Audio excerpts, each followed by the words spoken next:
we talk to young people about violence and knife crime Mm. from a very well-intentioned place, and we have done for far too long. Rather than talking to them about what we want, Mm. we're focusing on what we don't want. Like by perpetuating this conversation about violence, about gangs, about drugs, it's like me saying to you, don't think of blue.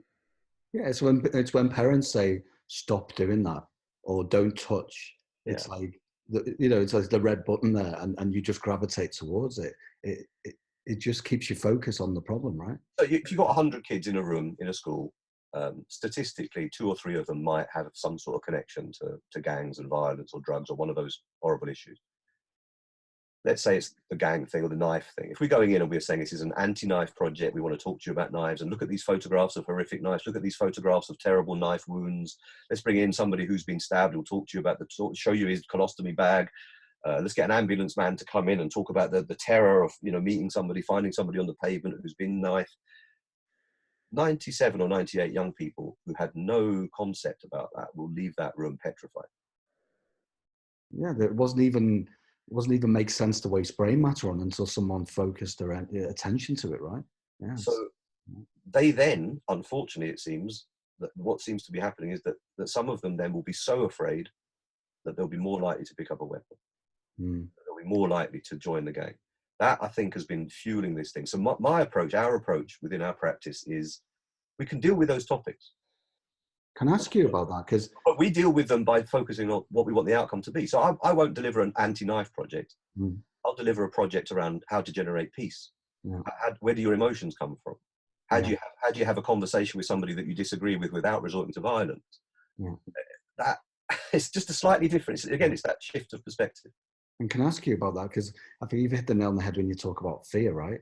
And again, it's understanding where that feeling comes from and your experience of fear. And again, fear and separation are closely interlinked, right? I mean, it's not just young people, but especially in young people, I get that. I can understand totally why it would make sense for a young person to go, okay, I'm going to have to protect myself because if I don't, then there's a good chance and, something's going to happen if I go out tonight. And if everybody thinks like that, everyone will be armed. That's not the solution. It can't be. So, I mean, even in this project, the stories that they had of what the other estate would be like. Oh, I've heard that they're really rough over there, and are we going to be safe? And they're the same. They're the same people.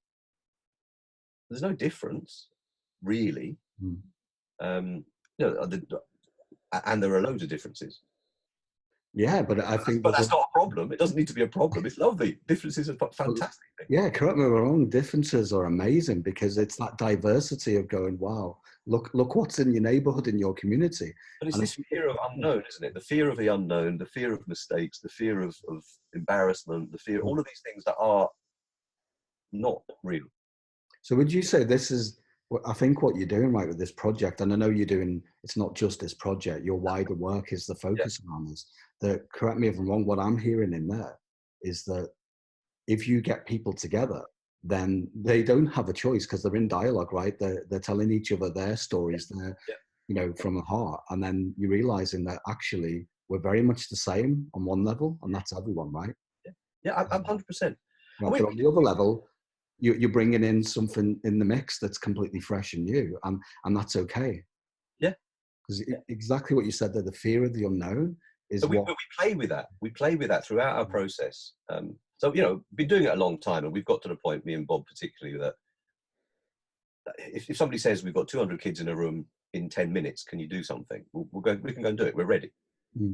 The little simple exercises. I remember at the beginning of this process, so we're sitting in a circle, first of all, just discussing stuff, and then we get them to stand up. So we're going to do an activity. We want you to step into the middle and make one sound and one movement, and then we'll all copy you. And some people just go, you can see the fear on their face. Until they realize that, one girl was like, I don't know what to say. And I said, look, you're making a big deal. If you'd stepped into the middle and gone, I don't know what to say, you would have been finished by now. Oh yeah. You're not being judged. It's one movement, one sound. And you're making this big whole story up about how embarrassing it is. And what if you don't do the sound properly? What if no one else can copy you? What if you fall over? What if you wet your pants? 101 things going on. None of them are real. And having little physical activities, having the opportunity to take them out of London. I mean, the place that we took them to meet, we went in the snow. It was a weekend when it snowed. And they arrived at this venue separately, two separate minibuses, 22 of them, plus me and the rest of the team, and the BBC team. So quite a few of us. That night, after we'd settled into the rooms and had a tour of we stayed in a big manor house in the countryside. It's fantastic. It's owned by London Youth. So they're used to dealing with young people there. I go there loads and loads. I've been there for probably the last 15, 20 years I've been going there. Woodrow High House. It's in Buckinghamshire. It's the old Cromwell family home. It's got loads of history. It's great. Set in the big 20-something acres of grounds, and there's archery and football pitch and all kinds of stuff. So we settle in, have our dinner, and then we said, right, put your boots on, put your coats on. We're going for a hike. And they're like, but it's dark and it's snowing. Are you crazy? I'm like, well, we're just going for a hike. Why not? So we did, and we take them off the site into the Chilterns, into the forest. Just hiking, getting to know each other. We've all got torches. It's good fun. There's somebody there who's got a big torch and a first aid kit and knows the place and all of that. It's all risk assessed and safety and all of that. And then we got into this clearing, and we got them to stand in a circle. And I just said, so, listen to this. And then didn't say anything. And it was beautiful.